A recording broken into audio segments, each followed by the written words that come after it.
Welcome, ladies and gentlemen, to the Comic-Salon Erlangen and to our panel on Draw for Change, the film series, the exhibition, and the book publication.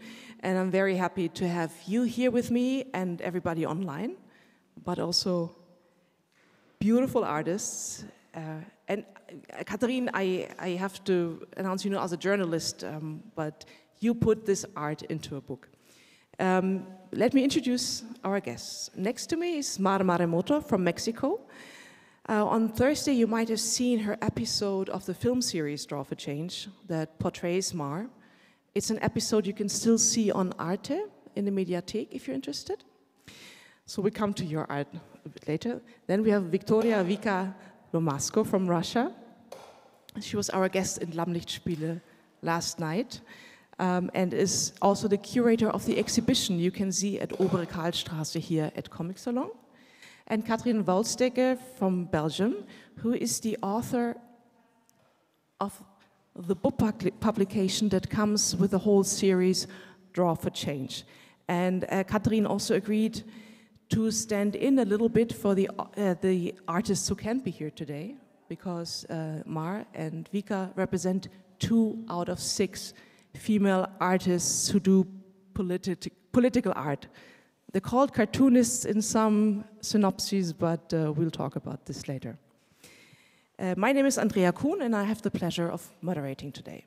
Also, at the end of this debate, we will have time for questions. So if anything is on your mind, please wait until the end. You will have a chance to talk to us or to the artists. Before we go into your individual work, I would like Catherine to tell us a little bit about the project, Draw for Change. It's quite a huge project, very international.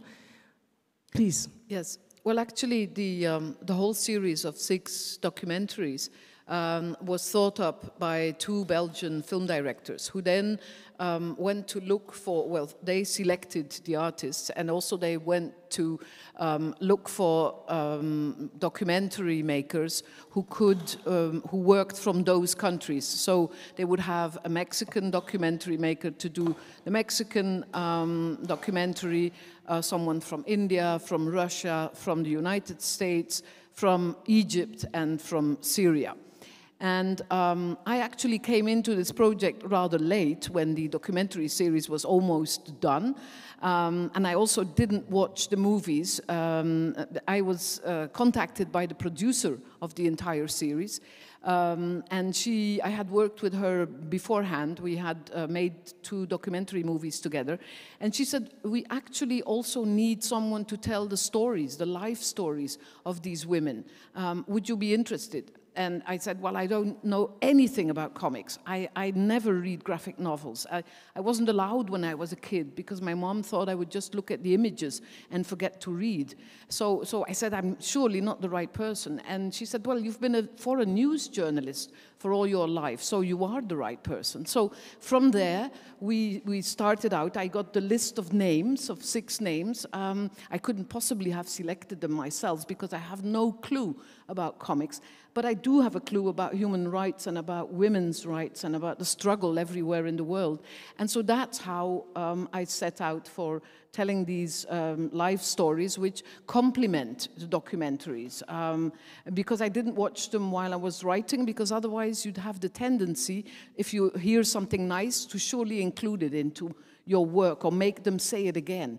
And I didn't want that. I wanted the 2 to be really separated. And so over the course of December 2022 till June 2023, I went to Leipzig, where Victoria was living. I went to Egypt, to Cairo, where Doha was living. Mar came to Brussels, and I did a lot of Zoom interviews, which we did in short sessions, because Zoom for many hours is terrible. But short sessions are good. And so that's how we actually how these women told their stories. And then we translated them into English, because the publisher thought it was more interesting if we had it published in English. So that's in a nutshell how it all went. And now we also have the exhibition here in Erlangen, and Vika, you curated and you designed it beautifully at Obere Karlstraße. Can you tell us briefly about the exhibition that we can see here in Erlangen? It's interesting how in 2020 I was invited in this project, and I knew a little bit about this, and at this moment I'm a curator of our exhibition. You know, when I first time heard about this project, of course I was excited to tell about the situation in Russia. You can imagine what is it even before the war. It's 2020, the pandemic, closed border, every day new laws against opposition. So I was excited. At the same time, I felt that there is some limited, rigid frame. Because for such a huge project, of course, this project needs a grant. And to get grant, it must be something, a popular political agenda.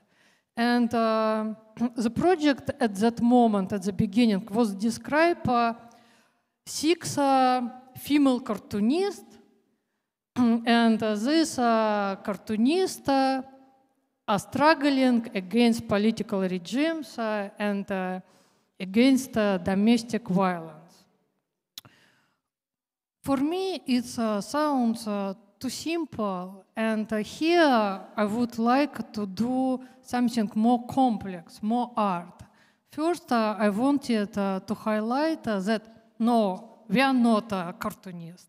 3 of artists are cartoonists. For example, Rahita from India, she creates comic strips. Mar created murals, posters, and a lot of images. It's even for me not easy to describe style, and this is way to work. I'm an artist, contemporary artist, and a writer, author of 3 books. Also, I created monumental murals and panels. So I wanted to show that, okay, there is some political message. We are happy to tell about our countries. At the same time, please pay more attention to art, not only political agenda. It was my goal. So I think this is a good time to actually get into your art and who you are as artists. And we have a few slides for each one of you here. And Mar, I would like to start with you. Also, what you see here is always the first 2 pages of the book chapter on each artist, and then we can see some individual artworks.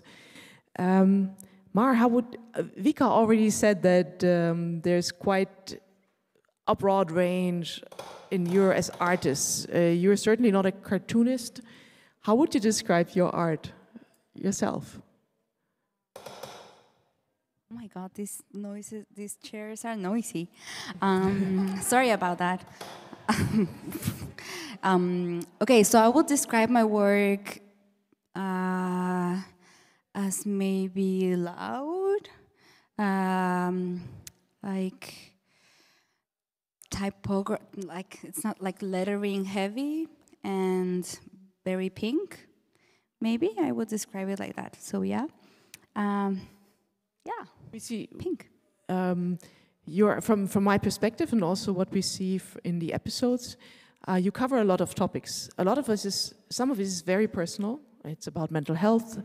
It's about identity, I guess, of these things. We also tackle climate change. You design posters for protests,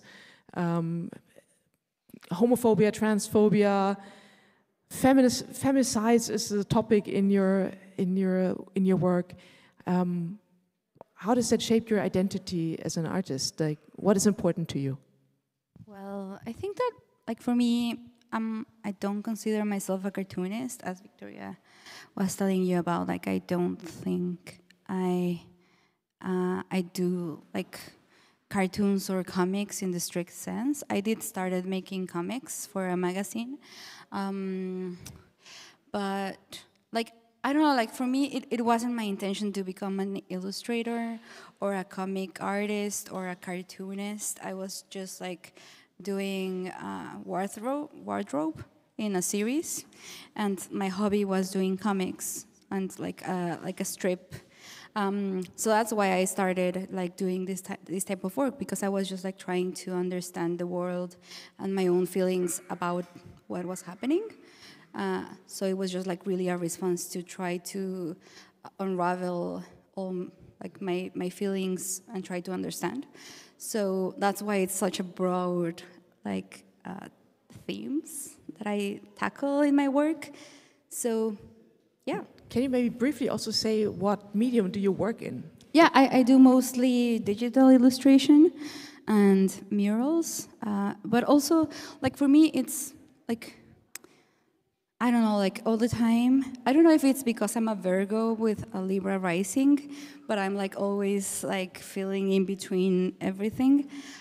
So even though I do a lot of political work and my work is present in some human rights demonstrations, I also do like my main work, or the way that I hold, like I have like my main work that pays me, like how I live and pay for my pets' food, is like commercial work with clients. So I also work with brands. So I'm like in between of those two things. Thank you. Thank you. Vika, we also, of course, have some images of you from the book, but other illustrations as well. Where does your art come from? What makes you draw? Mm-hmm. How would you describe yourself as an artist? For me, a very important narrative. I was born in a family of artists, unknown artists, and he forced me from my birthday to be an artist.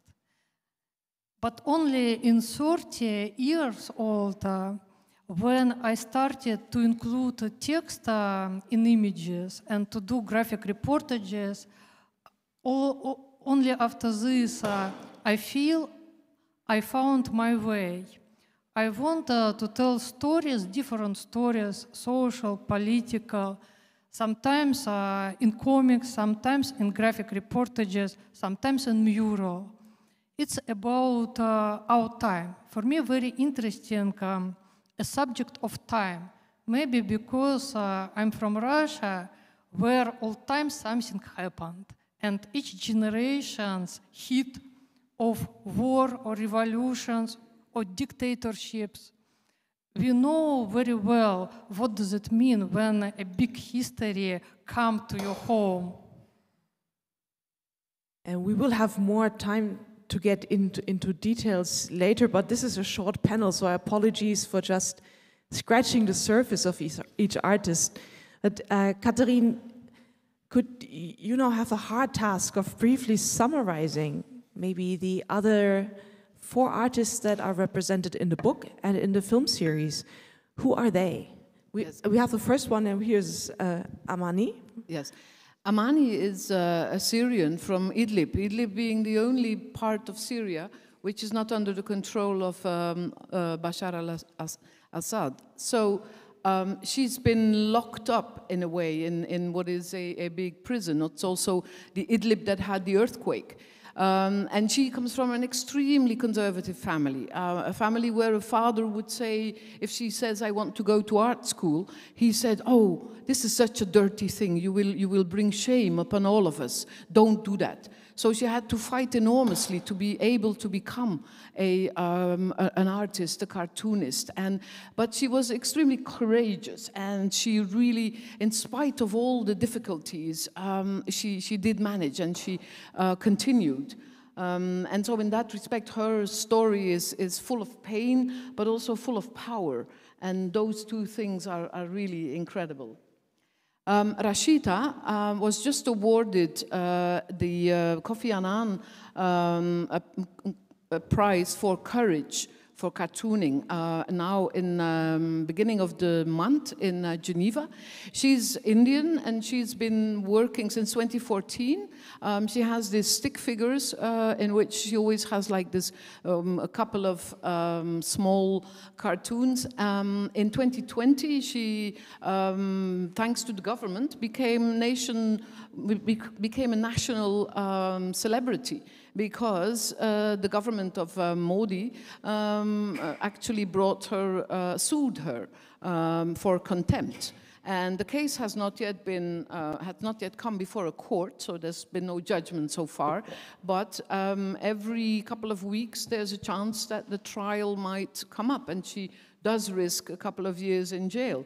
And so she mainly discusses political issues in India, but with an enormous sense of humor. And so, yeah. Then Doa, as Amani, Doa is also a Muslim coming from Egypt, but very interestingly, does not come from a conservative family. She comes from a Nasserist, left-wing family with a father who really wanted her to be able to express herself, and she's the one who wanted to talk with all the men on the table, as you might have, because that she told me, but is also in the film.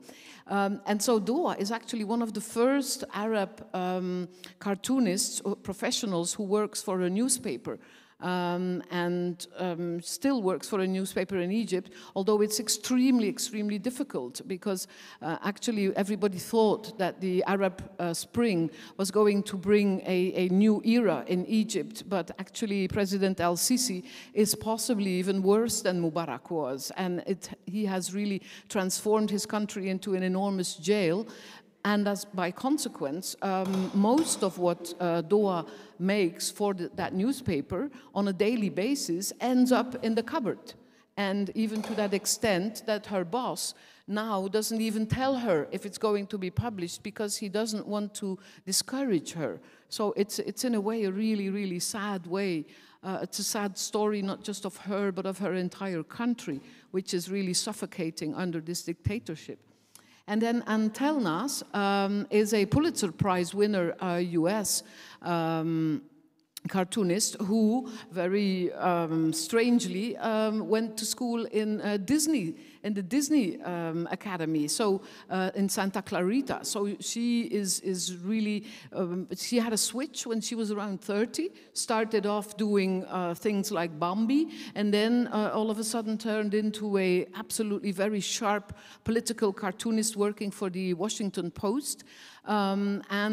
She switched careers completely because of two events. First of all, the Tiananmen massacre in 1989 in China, and then 2 years later, the Anita Hall affair, where you had the nomination of a Supreme Court judge, and when this man was supposed to be nominated, you had a young woman who came forward and said, this man has been very indecent in many ways. And instead of listening to her, they said, well, what a stupid woman is this? And this made Antelnas so angry that she thought, I must work on women's rights, and I must expose all these things which are really unacceptable. So that is in a nutshell. And oh yes, she did a book she did several books, but the last one, she did an ABC book on Trump. And she wrote the book in just 9 hours while she was, she didn't even write it, she spoke the book while she was driving with her dog. And she just thought of all the letters, the A for, and of course, the G for grabbing pussies with ease. And then afterwards she came home and did that even in the first year of the Trump presidency in 2016. Thank you so much. So you see lots of interesting women in this project, and to do justice to all of them, I just invite you to watch the films and to read the book to get more insight. But Mar, Vika, I would like to ask you too. It's a very diverse group of women. So you said some are cartoonists, you do different work.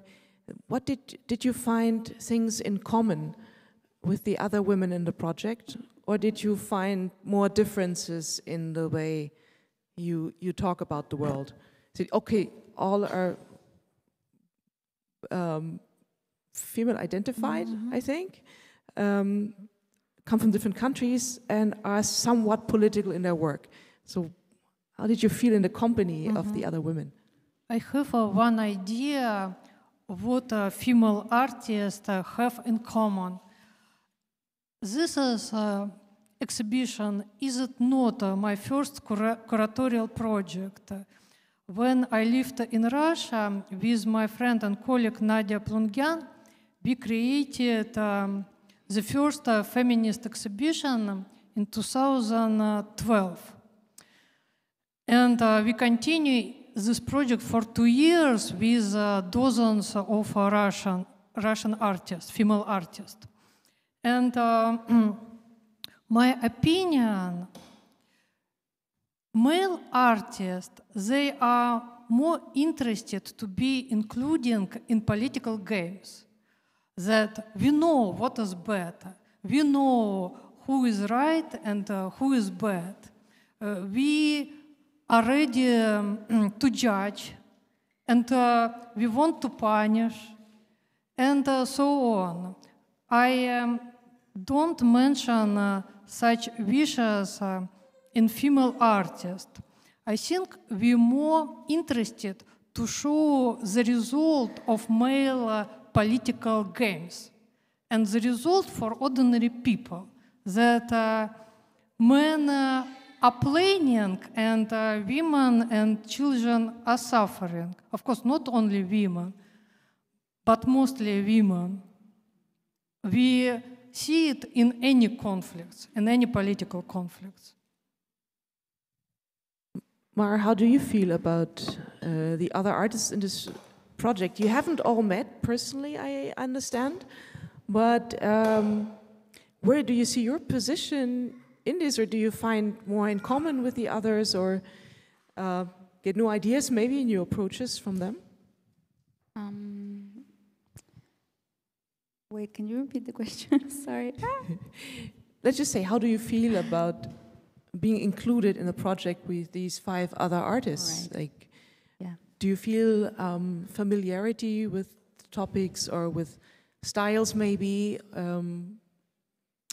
Well, I don't know, like for me, not necessarily in the book, but in the series, like I think, like the way I would describe it is like, it's not, like at least my episode, like I tried for it to not be like about me, but I'm just like a tool in the documentary, just like so you can understand what's going on in Mexico and the deep violence that women face every day through illustration, you know? So it's just like the excuse.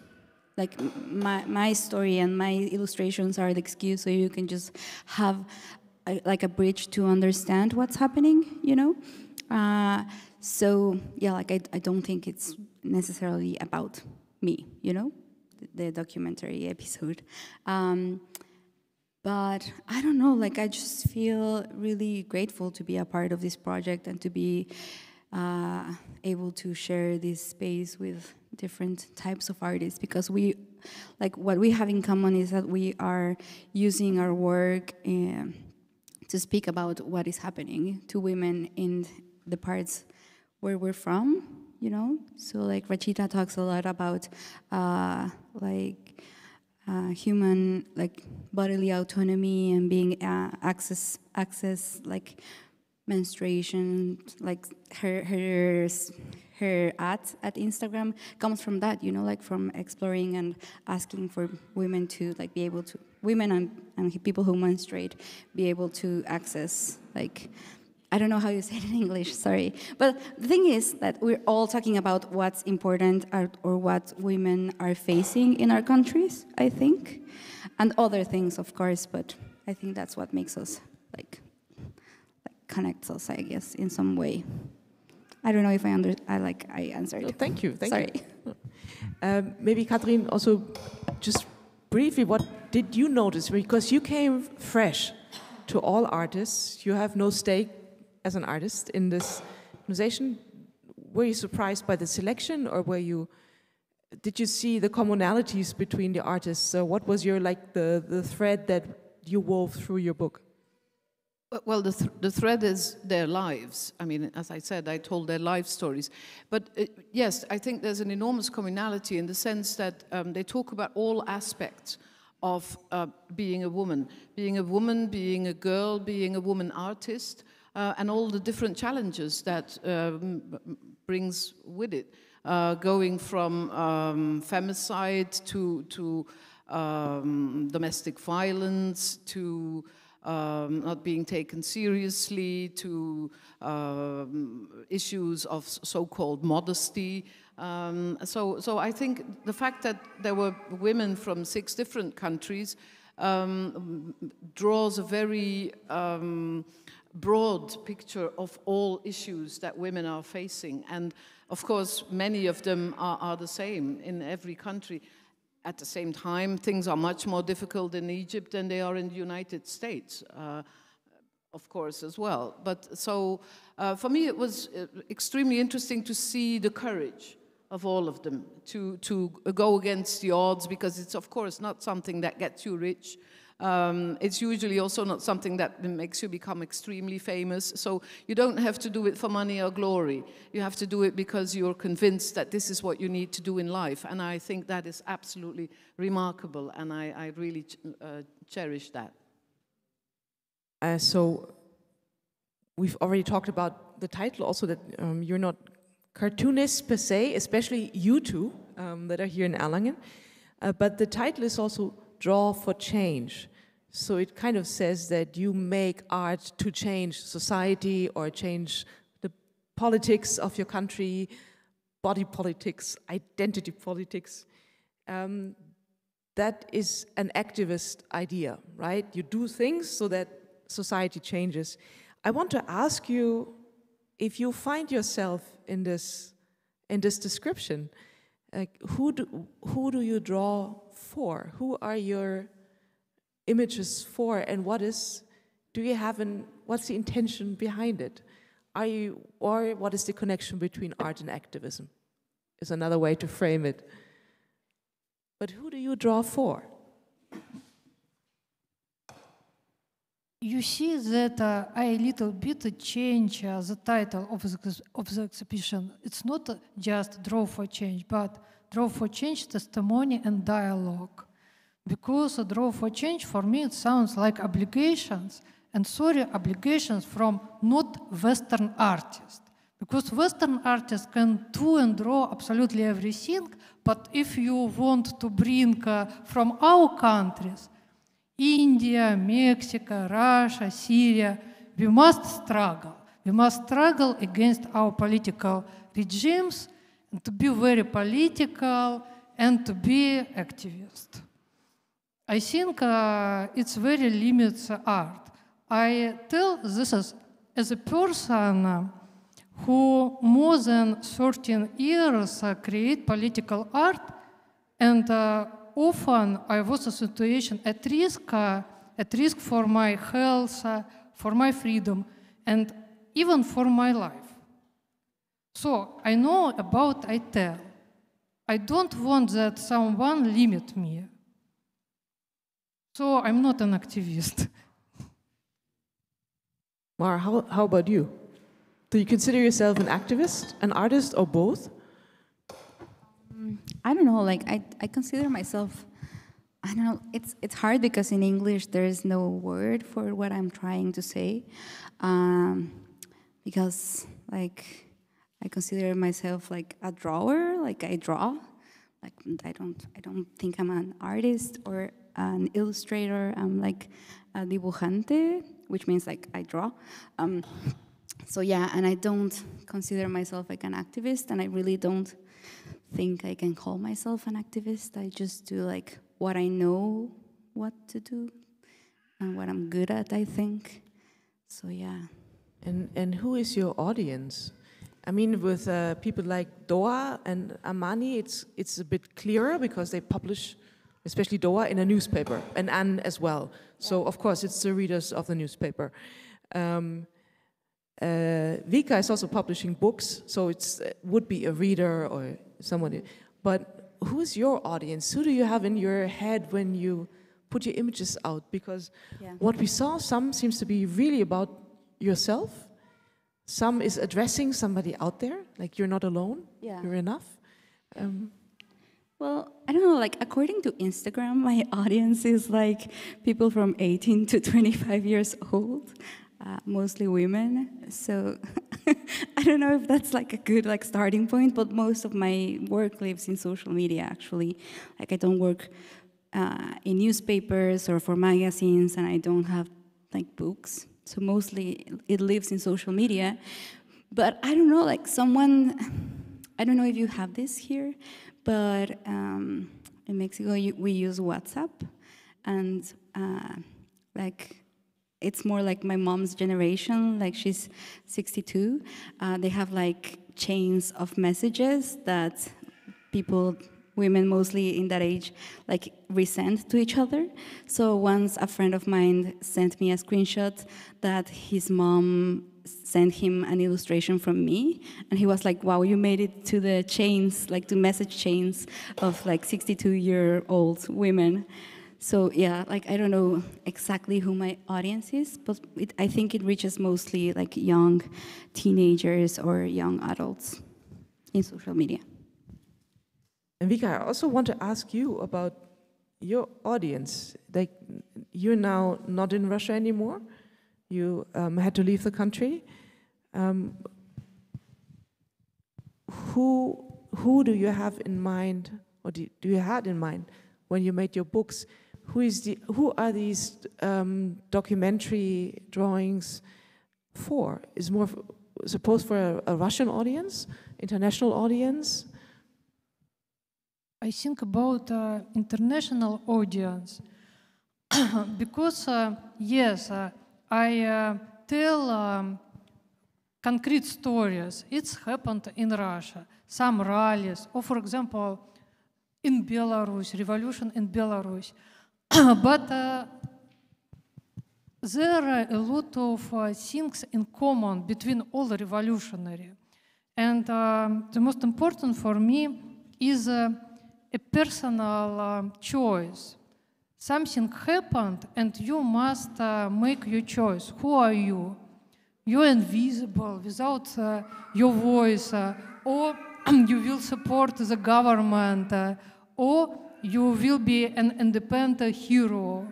So I think it can be interesting for everyone. I know that I have a big audience in Germany. All three my books translated and published in German. And if you will read my last book, The Last Soviet Artist, how the dictatorship in Russia became stronger and stronger, how some people support Putin's regime and other people try to struggle against.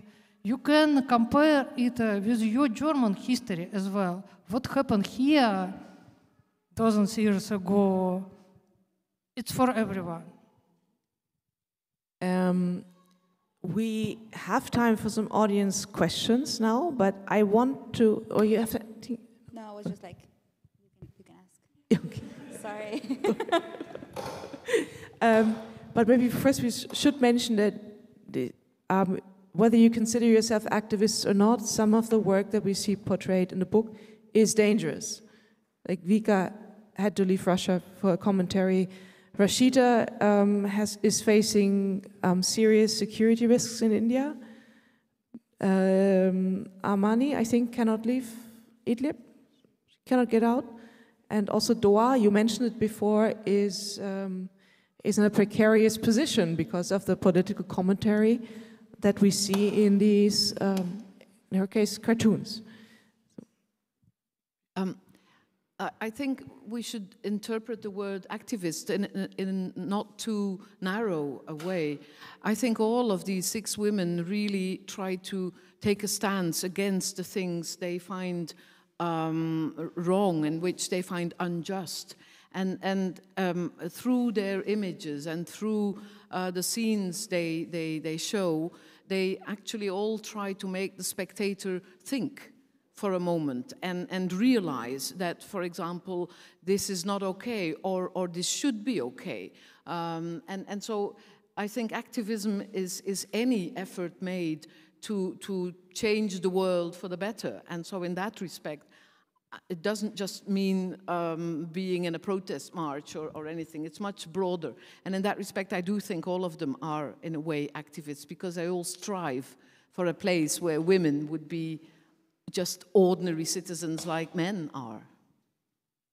Thank you. So I'm looking at you. Maybe you've seen some of the, you have seen the exhibition or have asked questions. Yes, please.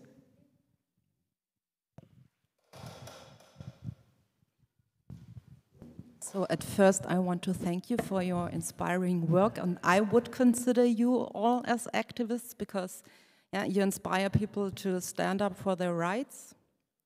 And I think art is really the best thing to change. And my question is a personal question. What is your advice to stay healthy in this world full of sadness, etc.? Because I think many people who are activists and artists have high sensitivity. I don't know, there's how this concept is in English, Hochsensibilität in German.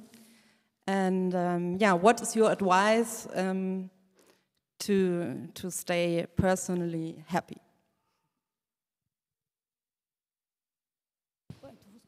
It was both for both of us, right? Yeah. What's your tip, Victoria? Question: how to stay in art? No, how to stay like healthy. Talking about these hard topics. Mentally also. Yeah. How not to fall into the pits of despair.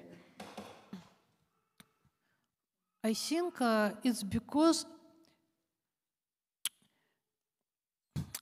we not only struggle, we more try to create a desirable future. Especially in the Mar Wars, I see it's about how it must be in a few years. And at this moment, I more work in monumental formats, and also I want not to think every day when Putin will die. I need that he will die. My parents are there. I didn't see them. But if I will think only Putin's when he will die, it's maybe kill me, not him. Mar, how would you answer? I don't know, like I think that unfortunately I'm in the pits of despair right now. So I don't know, really just like, I think, I don't know, because I struggle with trying to like take distance from like, like what we're talking about, and like trying to just like put up a wall so it doesn't affect me, but it's impossible. So it did, and now I'm just like, I don't know what to do. So I cannot answer, sorry, right now. Yeah. Maybe that is the answer. Exactly, right? yes. Like it's not that just like easy, because like I sometimes do envy when I have friends whose work is just to go to maybe an office and they like don't have to think about like all these horrible things happening, and they can just like check out and go to their house and maybe like fall into the pits of despair and just like have their hobbies or something else, like having something else.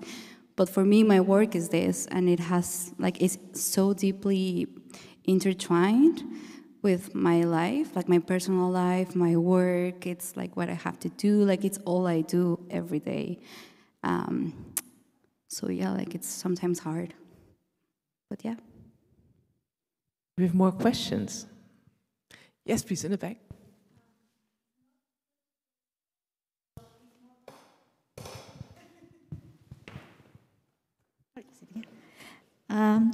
it's not like a question, it's more like a thank you to the work that Mar does. I'm Mexican, so it's also really nice to see how your work reverberates somehow in the social media. I've been living here in Germany for 10 years, and obviously due to the climate that happens in our country with all the feminicides, all the domestic violence, and just every single day, just being a woman in Mexico is kind of like a statement. I mean, you don't know what is going to happen when you go out on the street. I mean, it sounds really dramatic. It kind of is, but people like Mar really help us kind of put our rage, our pain, but also our hope into graphic things that we can, take, make our own, like to share with our friends, to also use in the marches that there are, in the protests that there are, when there's the Women's International Days, for example. That's how I discover you, because I see the images everywhere that they are shared. And for me, especially living abroad, it's a nice way also to connect to what is happening there and how I can make awareness using my own channels or with friends, or making conversation with friends here, or just talking about it with my friends back at home. So just thank you for the work you do. You are an activist. You are even making statements right now. I can see your little sticker also. Yeah, exactly. So thank you very much. Thank you. Gracias. Muchas gracias. Gracias.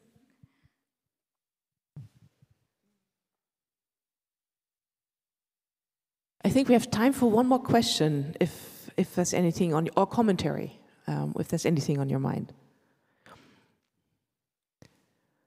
Because if not, I want to invite you to two things. First of all, follow these amazing artists on the social media.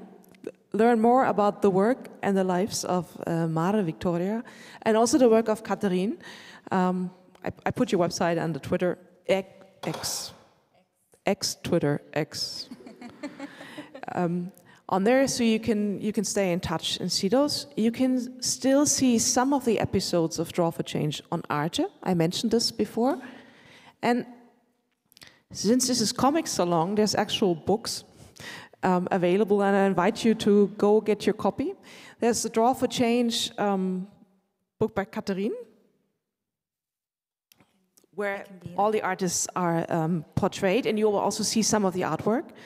And I think you have all three books here, but I only have the two. From Victoria's work, the letzte sowjetische Künstlerin, so these are in German, und die Unsichtbaren und die Zornigen. All three books can be bought at Messehalle A. And if you're interested in getting them signed, which you should, because you will get the most amazing artwork if you buy it now and have it personally signed, please follow all of us to Messehalle A, because there will be a signing at 6. It's a stand A37, so A37 is where you can get the copies of your books and can get them signed.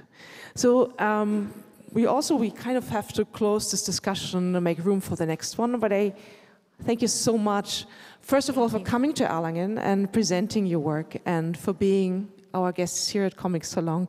Catherine Vuylsteke, Andrea Lomasko, and Mar Maremoto. Thank you so much for being here. Thank you.